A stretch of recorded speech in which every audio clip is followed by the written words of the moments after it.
The first attempt to conquer Paso del Colifa from the east ended in a brutal, muddy retreat.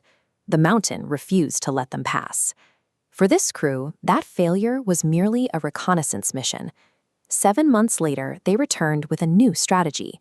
If the eastern slope was impassable, they would attack the pass from the west. The new route started in Belén, pushed through El Peñón, and crossed the Galán volcano caldera toward Compuel.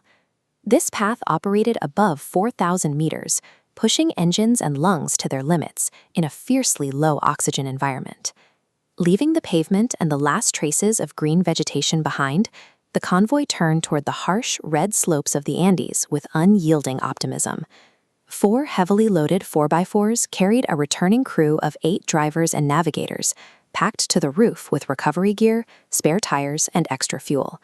Conquering this terrain requires supreme luck, needs heavy supplemental oxygen, and a shared willingness to suffer. Progress halted abruptly just hours into the off-road climb, when the Jeep Ica suffered a catastrophic mechanical failure, snapping a rear axle housing. High in the Puna, there is no roadside assistance. There are no tow trucks, no local mechanics, and absolutely no spare parts. Instead of calling it quits, the crew improvised. They pulled 3 heavy car batteries from the vehicles, wired them in series to multiply the voltage, and created a makeshift welding arc. In just 1 hour, they carefully fused the steel back together, repairing the axle and saving the expedition before it truly began. In the extremes of the high desert, survival relies entirely on the collective resourcefulness of the group, rather than the mechanical reliability of their machines. By late afternoon, the convoy was navigating parallel to the Rio de los Patos when they stumbled across an abandoned settlement. Sitting isolated at a staggering 4,300 meters, they found a U-shaped cluster of primitive adobe huts perfectly positioned to block the brutal winds. Embracing the absurdity of their situation, the crew spontaneously decided to claim these ruins. They officially founded their own town on the spot, naming it Colifalla. To pass the freezing night, they held an impromptu town meeting. They divided up municipal duties, assigning a mayor, a local bartender, and even a vendor for llama food. This act of collective imagination provided a crucial psychological shield. Laughing together in the dirt huts kept the crushing isolation and the freezing temperatures at bay. The morning sun quickly shattered the previous night's peace, presenting them with their first massive hurdle of the day, a seemingly simple river crossing.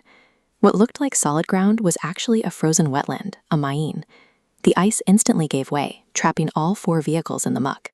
A chaotic 2-hour extraction effort followed.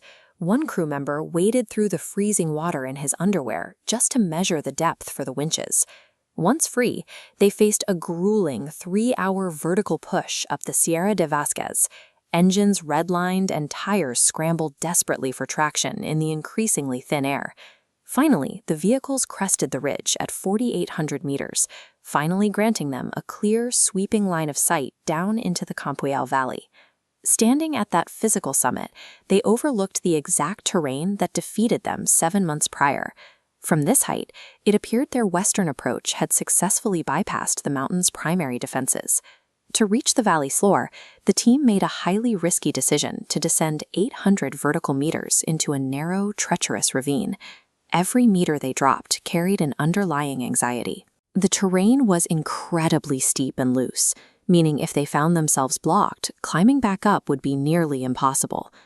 At the bottom of the ravine, the walls narrowed. Blocking their path was a massive, unyielding wall of giant rocks, stopping the vehicles completely in their tracks. They checked the GPS and realized the agonizing truth.